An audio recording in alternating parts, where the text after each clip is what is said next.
प्रिय दोस्तों, भिकाराम डेंडान चैनल पर आपका हार्दिक अभिनंदन एवं स्वागत है।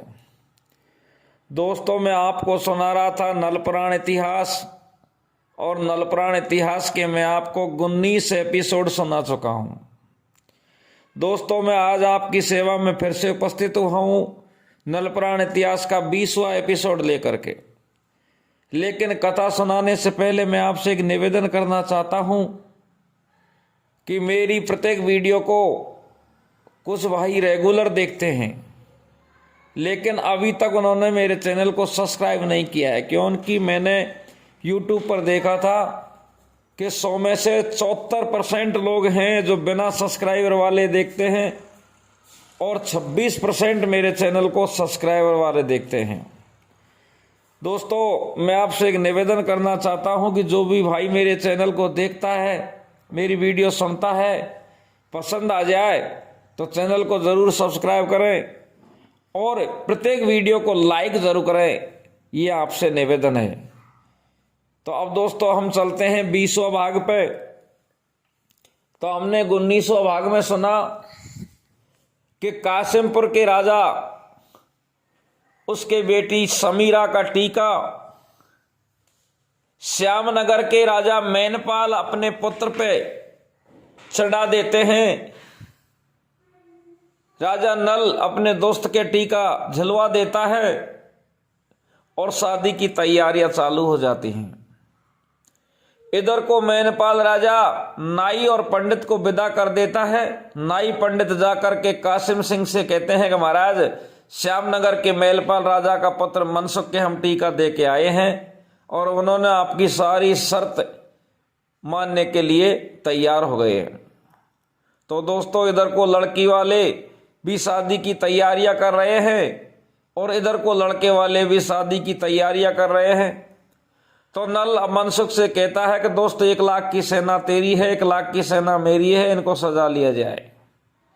तो अब सेनापतियों को आदेश देते हैं कि अपनी अपनी सेना को तैयार करें। तो सेना तैयार हो चुकी है, रण के बाजे बज रहे हैं, और मनसुख है जिसको स्नान कराते हैं, उस पर तेल चढ़ाते हैं, हल्दी लगाते हैं, कंकण दोड़ला बांध देते हैं और सिर पे ताज रख देते हैं, सेरा कलंगी लगा देते हैं, सेरा बांध देते हैं।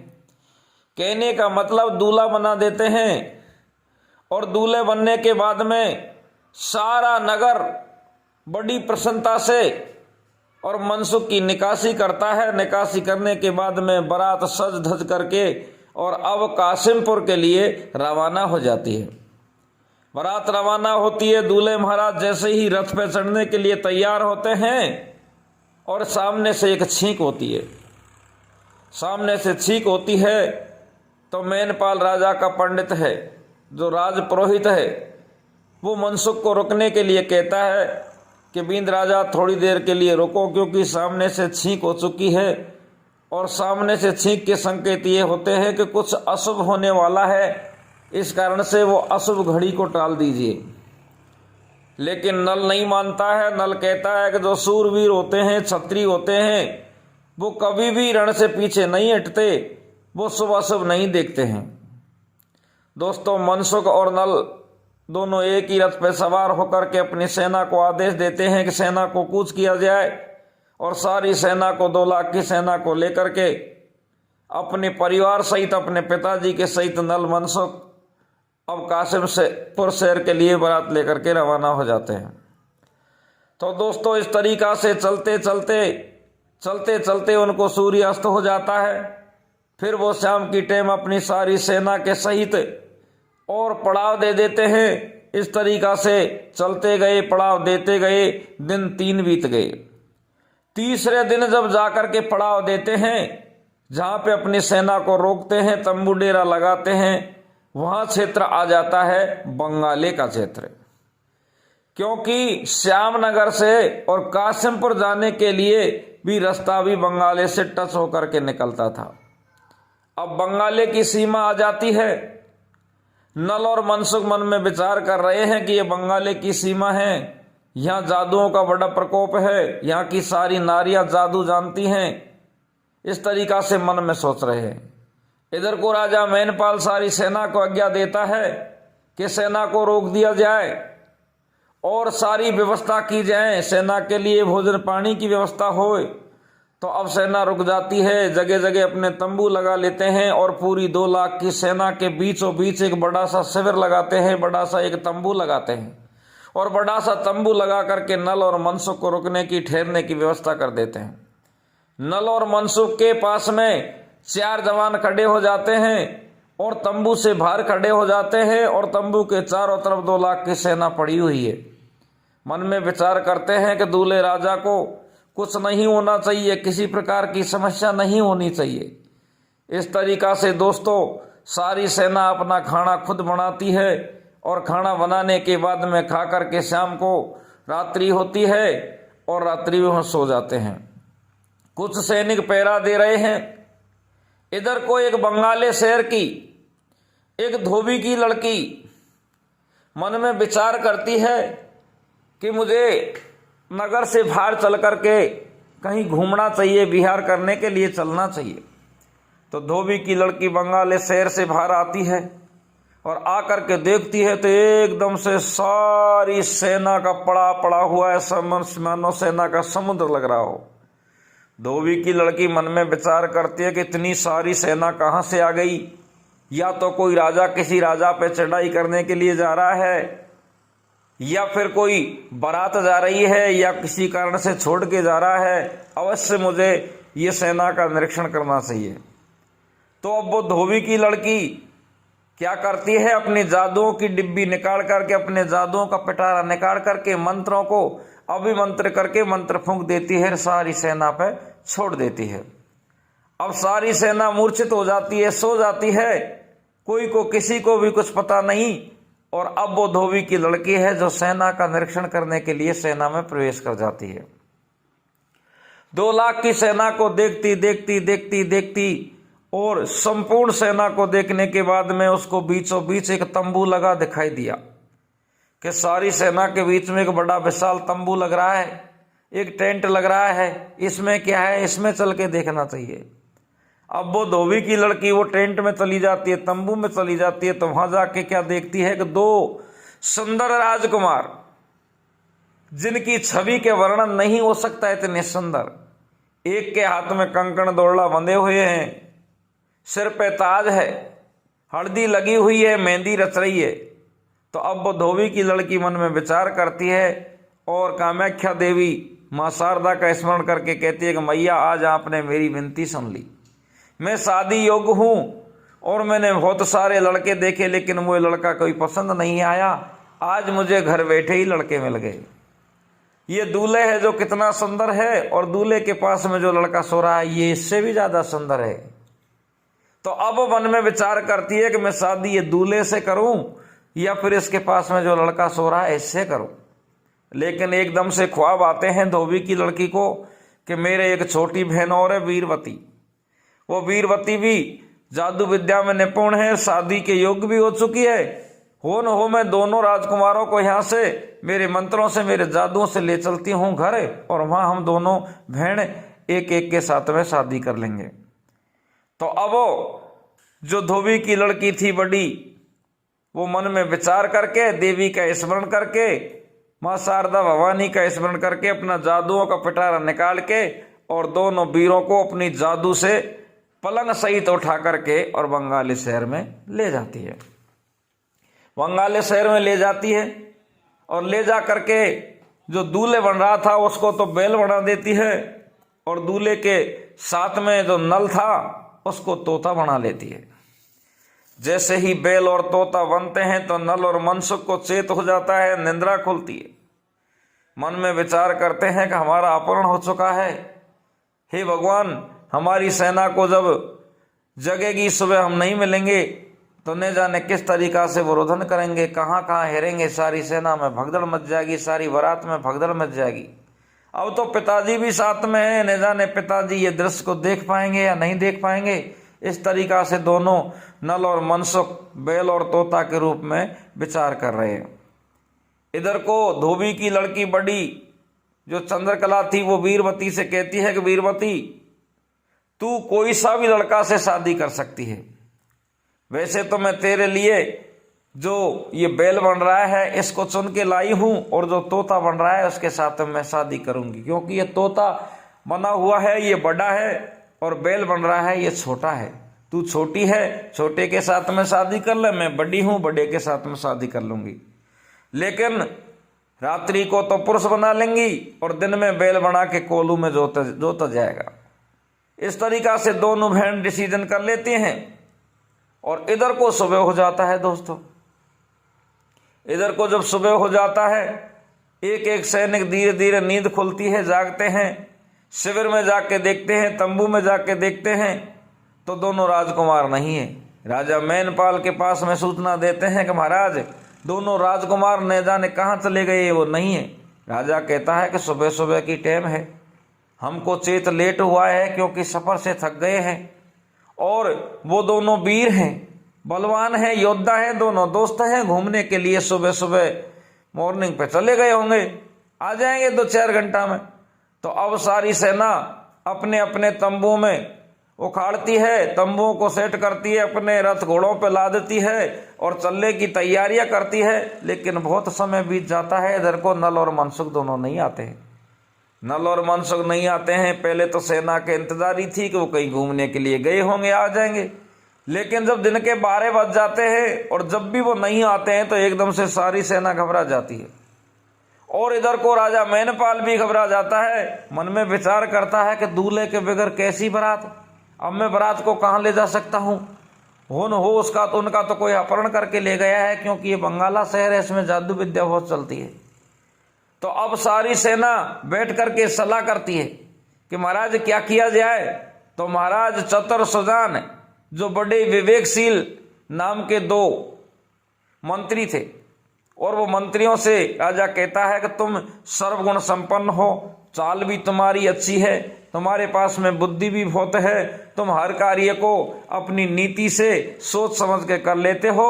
तो आप जाओ, जाकर के श्यामनगर में भी देख के आओ और नरवरगढ़ में भी देख के आओ। कोई न कोई कारण पड़ जाए, मान ली जाए दोनों दोस्त मिलकर के अपने घर चले गए हो। तो अब दोनों मंत्री जाते हैं, और दोस्तों मंत्री चलते चलते मंत्रियों को 3 दिन हो जाता है। 3 दिन का सफर करने के बाद में एक मंत्री तो श्यामनगर पहुंचता है, और श्यामनगर में जाके देखता है तो वहां नल और मनसुख का कोई अता पता नहीं है। दूसरा मंत्री है जो कुछ देर के बाद में नरवरगढ़ पहुंच जाता है। नरवरगढ़ में जाके देखता है तो वहां नल और मनसुख का नरवरगढ़ राजधानी में कोई अता पता नहीं है। इधर को राजा प्रथम और रानी मंजा और गजमोतन तीनों जब मंत्रियों को देखते हैं, मंत्री को देखते हैं, तो मंत्री को बुला के कहते हैं कि मंत्री एक बात बताओ, तुम तो मैनपाल राजाओं के मंत्री हो श्यामनगर के, और श्यामनगर की तो बारात चली गई है, तुम यहाँ क्यों घूम रहे हो। तो मंत्री अब राजा से कहता है कि महाराज बारात चली गई हुई है, बंगाली शहर के मींडा पे पहुंच चुकी है, हमको 6 दिन हो गए हैं, और 6 दिन के बाद में 3 दिन के बाद में तुम पहुंचे, 3 दिन में यहाँ गए, क्योंकि नल और मनसुख का रात्रि में न जाने अपहरण किसी ने कर लिया। वो कहाँ चले गए हैं, उनको हम देखने के लिए आए थे, तो वो श्यामनगर में भी नहीं है और नरवरगढ़ में भी नहीं है, न जाने कहाँ चले गए। अब आप ही बताइए कि बिना दूल्हे की बारात कैसी। तो राजा प्रथम एकदम से सोच करने लग जाता है, रानी मंजा भी सोच करने लग जाती है। राजा प्रथम एक तलवार को उठाता है, एक को धरता है, और वो लड़ने के लिए तैयार हो जाता है। इधर को गजमोतन कहती है कि मंत्रियों चिंता करने की कोई बात नहीं है, बंगाला शहर में जादू है, और वहाँ की लड़कियाँ ऐसा ही करती हैं, जो अच्छा पुरुष होता है उसको उठा लेती है, तोता बना देती हैं, गधा बना देती हैं, बैल बना देती हैं, बकरा सूर कुछ भी बना देती हैं। तुम ऐसे करो, मैं तुम्हारे साथ में मैं चलूंगी और मैं अवश्य उनकी कैद छुड़ा के आऊंगी, लेकिन पहले मैं मेरी सासू के पास में जाती हूँ और रानी मंजा से पूछ के आती हूँ, अनुमति आज्ञा लेके आती हूँ। गजमोतन अब रानी मंजा के पास में जाती है और मंजा से कहती है कि माँ, अगर आपकी इच्छा आज्ञा हो जाए, आप आशीर्वाद दें, तो मैं ये मंत्रीन के साथ में जाऊं और जाकर के मेरे पतिदेव की और देवर की जेल छुड़ा के आऊं। उनका किसी ने अपहरण कर लिया है।